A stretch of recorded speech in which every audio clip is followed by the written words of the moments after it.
Hoje eu quero concluir as reflexões que fizemos sobre o Deus bendito que nos ouve e nos ensina a ouvir. Eu estou colocando aqui, chamando de considerações finais. Na cerimônia de unção de Arão e de seus filhos, encontramos o indicativo da necessidade de total consagração de seus servos a Deus. Conforme a instrução do Senhor, registra lá o livro de Levíticos, capítulo 8, 23, e eu peço para comparar com Êxodo 29 e 20. Moisés o imolou e tomou do seu sangue, do sangue do carneiro, e o pôs sobre a ponta da orelha direita de Arão e sobre o polegar da sua mão direita e sobre o polegar do seu pé direito. Aqui temos um ritual de purificação. O indicativo é que os servos de Deus devem cuidar de ouvir, com o sentido de pensar, fazer e andar.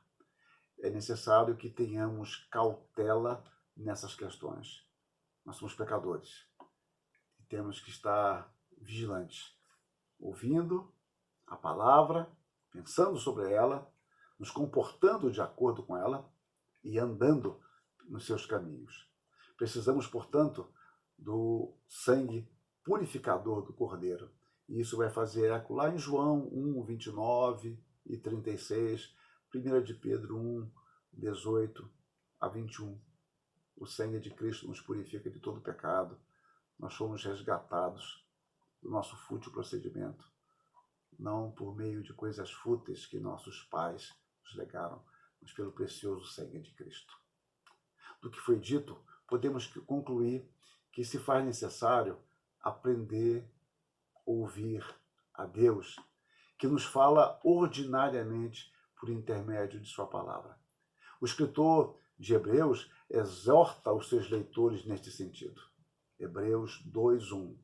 Por esta razão, importa que nos apeguemos com mais firmeza às verdades ouvidas, para que delas jamais nos desviemos. Reparem, nos apeguemos com firmeza às verdades ouvidas, para que jamais nos desviemos. Hebreus 3:15, e vale a pena comparar com Hebreus 4, 2 e 7, enquanto se diz, hoje, se ouvirdes a sua voz, não endureçais o vosso coração, como foi no dia da provocação. Paulo dá graças a Deus pelo fato dos tessalonicenses terem recebido com discernimento a palavra proclamada procedente de Deus. 1 Tessalonicenses 2:13. Outra razão ainda temos nós para incessantemente dar graças a Deus, é que tendo vós recebido para lambano a palavra que de nós ouvistes, que é de Deus, repare, há um aspecto importante aqui que ultrapassa a minha exposição, mas a palavra que de nós ouviste, que é de Deus. Paulo tinha consciência de que anunciava a palavra de Deus. Acolhestes, decomai, não como palavra de homens, e sim como em verdade é a palavra de Deus, a qual com efeito está operando eficazmente em vós. Vós quem? Os que credes. Os tessalonicenses ativamente tomaram posse da palavra, o paralambano, essa palavra que eles ouviram, e num ato subsequente a receberam de forma prazerosa em seus corações. O receber pode ser um ato ou um processo mais imediato, porém o acolher envolve um processo de assimilação prazerosa, compreensão, aplicação e obediência. E é nisto que consiste a educação cristã. Nós recebemos a palavra, cremos, achamos maravilhoso. Mas agora, esse acolhimento dar-se-á por meio de um processo gradativo de compreensão, aplicação e obediência. Nós não fomos gerados adultos, nós somos gerados crianças espirituais. Mas não podemos permanecer apenas assim, como vimos em Hebreus capítulo 5. Temos que ouvir, meditar, praticar essa palavra. Então, pelo Espírito, eles creram, eles acolheram a mensagem.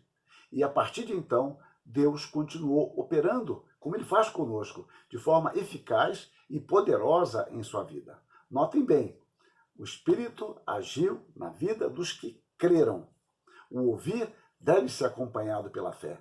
A palavra não pode ser divorciada da fé, como diz Calvino.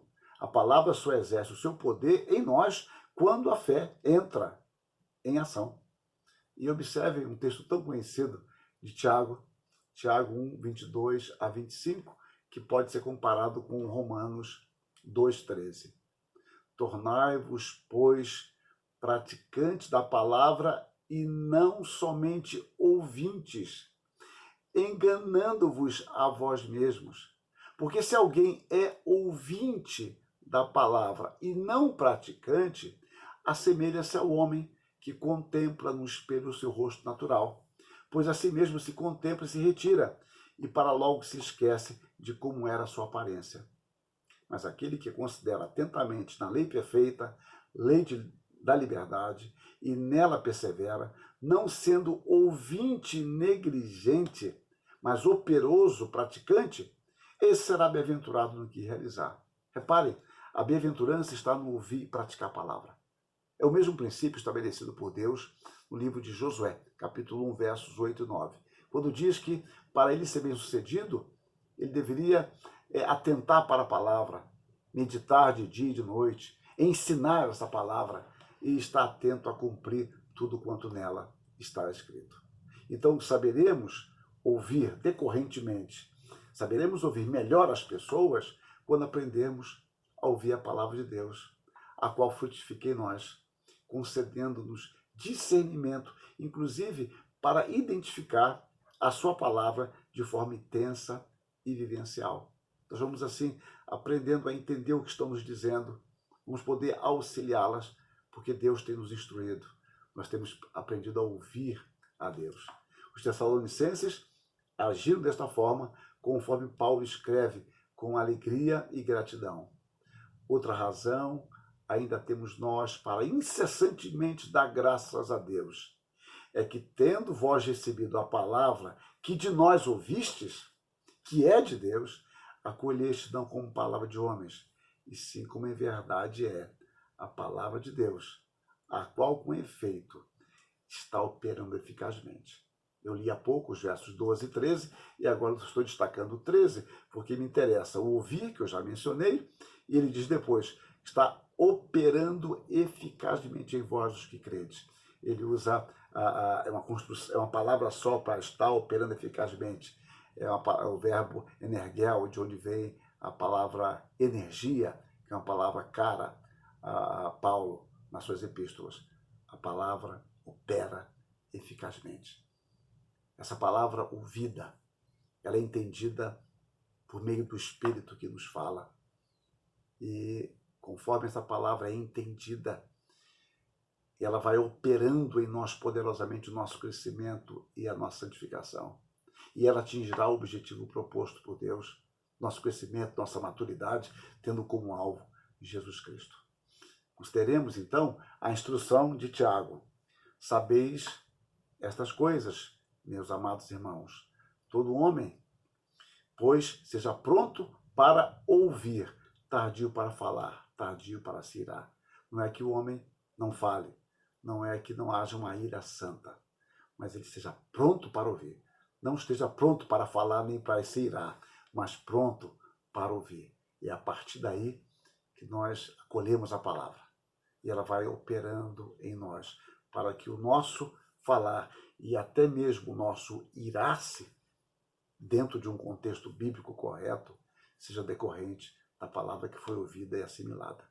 Aprendamos, portanto, a ouvir a Deus e, a partir daí, vivenciar essa palavra em todas as esferas de nossa vida. Que Deus nos ajude, que Deus nos abençoe, que Deus nos dê ouvidos sábios para poder ouvir a palavra de Deus. Que o Senhor nos abençoe. Amém.